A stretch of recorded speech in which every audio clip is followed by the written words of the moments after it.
Video में हम लोग बात करते हैं त्रिभुज से रिलेटेड टर्मोलॉजी, त्रिभुज से संबंधित कुछ ऐसे टर्म हैं, ऐसे कंसेप्ट हैं जो आपको जानना चाहिए। नहीं जानोगे तो नुकसान करेगा। सवाल नॉर्मल तो बना ले जाओगे, जैसे सवाल को कॉम्प्लिकेटेड किया उसमें अर्ध लम्स, शीर्ष लम्स, लम्सम द्विभाजक, अर्धक, माध्यिका वगैरह जैसे घुमा के कॉम्प्लिकेटेड बनाएगा आपकी तो लग जाएगी।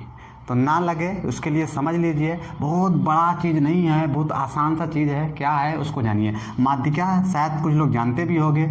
किसी भी त्रिभुज, अगर कोई त्रिभुज ले लेते हैं, नाम देंगे तो टाइम जाएगा, ऐसे आप समझिए ये एक त्रिभुज है, ये एक शीर्ष है, इसके सामने एक भुजा मिलेगी। इस भुजा का अगर मध्य बिंदु ले लिया जाए तो किसी भी त्रिभुज का कोई भुजा हो उसका मध्य बिंदु उसके सम्मुख वाले शीर्ष से मिला दिया जाए तो यही जो मिलेगी हमको क्या कहलाएगी, माध्यिका कहलाएगी। ये इस वाली भुजा को, इस भुजा को क्या कर रही है, दो भागों में बांट दे रहा है। अब ये भी एक भुजा है त्रिभुज का, इसका मध्य बिंदु भी होगा कहीं पर, इसके सम्मुख शीर्ष से मिला दो तो ये भी क्या हो जाएगी, ये रेखा क्या मिल रही है हमको, माध्यिका। ये भी क्या कर रही है, इसको दो भागों में बांट रही है। इसकी भी एक मध्य बिंदु होगा, मान लो यहाँ पर है, इसके सम्मुख वाले शीर्ष से इसे मिला दो तो ये इसको तीन भागों में बांट रहा है। तो ये जो अंदरवा खींचा गया है हाई हाई हाई, ये क्या कहलाता है, माध्यिका कहलाता है। क्या कहलाता है मेरे भाई, माध्यिका कहलाता है। अब ये जो माध्यिकाएं होती है ना, किसी एक बिंदु पे कटती हैं, उस बिंदुआ का कुछ नाम है। कई बार पूछ रहा है ससुर एग्जामवा में, कहता है माध्यिकाएं जिस बिंदु पे कटती हैं उसे क्या कहते हैं, तो केंद्रक कहते हैं मेरे भाई। क्या कहते हैं, केंद्रक कहते हैं। अब ये जो माध्यिकाएं हैं ना, एक दूसरे को एक निश्चित अनुपात में बांटती हैं और वो अनुपात होता है मेरे भाई 2:1 का। कहने का सेंस ये है, अगर पूरा ये लंबाई 6 का है, कितने का है, 6 का है, तो ये वाला भाग कितने का हो जाएगा, 4 का, और ये वाला कितने का हो जाएगा, 2 का। कितने का मेरे भाई, 2 का हो जाएगा। ये भी बांटेगा इसको कितने अनुपातों में, 2:1। ऊपरा 2 रहता है, यहाँ जहाँ कट रहा है ना ये पूरा 2 भाग है कितना है, 1 भाग। तो ये भी कितना हो जाएगा, 2, और ये कितना हो जाएगा, 1 भाग।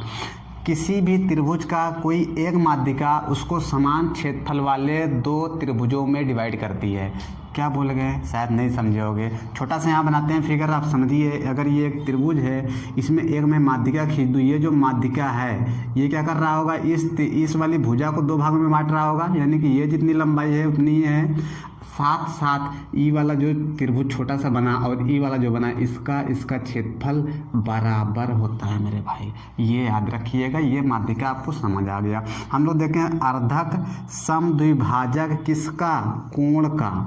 कोण का अर्धक या कोण का समद्विभाजक करेगा तो क्या होगा, एक त्रिभुज आराम से बना लेते हैं मेरे भाई।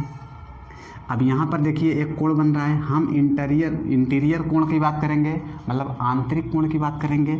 यहाँ पर भी एक कोण बन रहा है, यहाँ पर भी एक कोण बन रहा है। अब गौर से देखिएगा, लड़के गलती कहाँ करते हैं, वो क्या करेंगे, इधर ये मध्य बिंदु लेंगे और इसको ऐसा खींचेंगे, इसको दो भागों में बांट दें। इसका मध्य बिंदु जरूरी नहीं है, भुजा को काटे या ना काटे, बस है कोणवा को दो भाग में बांटना चाहिए। ये जो अंदर कोण आप देख रहे हैं ना, जैसे ये 60 का है तो एक ऐसा रेखा खींचो, इसको 30-30 के दो कोण में बांट दे। तो ये जो एक रेखा हम खींच दिए, ये इसको और इसको दो पार्ट में बांट दिया, क्या कहलाएगा, अर्धक या समद्विभाजक। किसका, कोण का मेरे भाई। अर्धक समद्विभाजक भुजा का भी होता है। यहाँ किसका हम लोग खींच रहे हैं, कोण का। यहाँ से भी एक हम लोग खींच देते हैं, ये भी क्या करेगा, इसको दो भागों में बांट देगा, अर्थात इतना और इतना क्या होगा, बराबर होगा। इसको भी बांट ही देते हैं तो ये भी ऐसे बट गया। अब देखिएगा, ये भी ससुरा एक ही बिंदु पर कटता है। किसी भी त्रिभुज के तीनों कोणों के अर्धक या समद्विभाजक एक बिंदु पे कटते हैं। इस बिंदुआ का फिर से कुछ नाम आएगा, इसे कहते हैं इन सेंटर। क्या कहते हैं मेरे भाई, इन सेंटर। हिंदी में कहते हैं ससुरा अंतः केंद्र। क्या कहते हैं, अंतः केंद्र। कहेगा अंतर केंद्र वह कैसे बनता है, तो कैसे बनाइए, त्रिभुज के तीनों कोणों के अर्धक से बना। त्रिभुज के तीनों अंतः कोणों के अर्धक से जो कटान बिंदु होता है वही क्या कहलाता है, अंतः केंद्र कहलाता है। अगर इसको सेंटर मान के इतने बराबर त्रिज्या लेके खींच दिया जाएगा कि वृत्त ऐसे गुजरेगा, तीनों को छूते हुए जाएगा, कैसा जाएगा मेरे भाई, छूते हुए, और है ही वृत्त कुछ नाम होगा, क्या होगा, इसे कहते हैं अंतःवृत्त। क्या कहते हैं मेरे भाई, अंतःवृत्त। उम्मीद करते हैं आपको ये भी समझ आ गया होगा। है ही देखते हैं ससुरा लंब सम द्विभाजक क्या है। एक त्रिभुज बनाएंगे, क्योंकि ये सब किसके टर्मोलॉजी हैं, त्रिभुज के, त्रिभुज में ना होगा तो बनाते हैं त्रिभुज ससुरा। एक हम लोग त्रिभुज बना लिए आराम से, ये हो गया हमारा त्रिभुज। अब इसमें लंब सम द्विभाजक करना है। क्या करना है, लंब सम द्विभाजक किसका, भैया लंब कर रहे हो तो कोण का तो कर नहीं सकते लंब का, तो किसका करना पड़ेगा, भुजा का।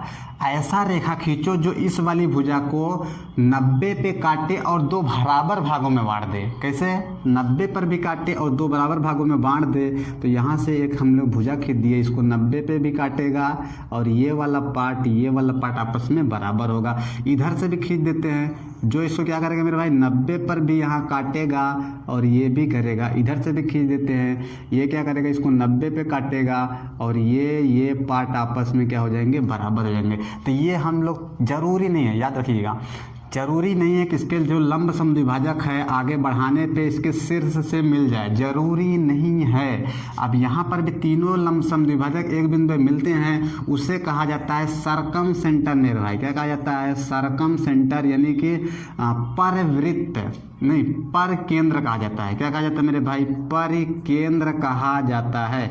अब अगर इसको केंद्र मान के इसके इतने बराबर किसी एक शीर्ष के बराबर रेडियस लेके वृत्त अगर खींच दिया जाए तो ससुरवा वृत्तवा कुछ ऐसे जाएगा मेरे भाई। है टच नहीं किया, इसे टच करके जाएगा। क्या करेगा, टच करके जाएगा और इसका नाम हो जाता है परिवृत्त। क्या हो जाएगा मेरे भाई, परिवृत्त।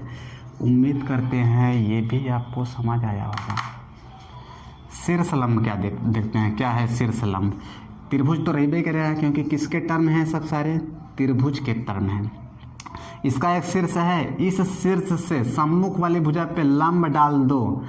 कहाँ काटेगा, कितने पे काटेगा, कोणवा तो 90 रहेगा, ये वाला जो कोण देख रहे हैं ये 90 पे रहेगा। इसको जरूरी नहीं कि बराबर भागों में बांटे, बांट भी सकता है, नहीं भी बांट सकता है, बांट भी सकता है, नहीं भी बांट सकता है। यहाँ पर शीर्ष है, इससे हचाक से लंबवत खींच दो तो ये अगर 90 पे काट रहा है, इधर भी खींच दो तो ये 90 पे काटेगा। तो ये होता है शीर्ष लंब। शीर्ष से सम्मुख वाली भुजा पे लंब डालो, वही क्या कहलाएगा, शीर्ष लंब। पर लंब सम द्विभाजक आप समझ गए, ये सब समझ गए। तो उम्मीद करते हैं ये सब चीज़ें आपको समझ आ गया।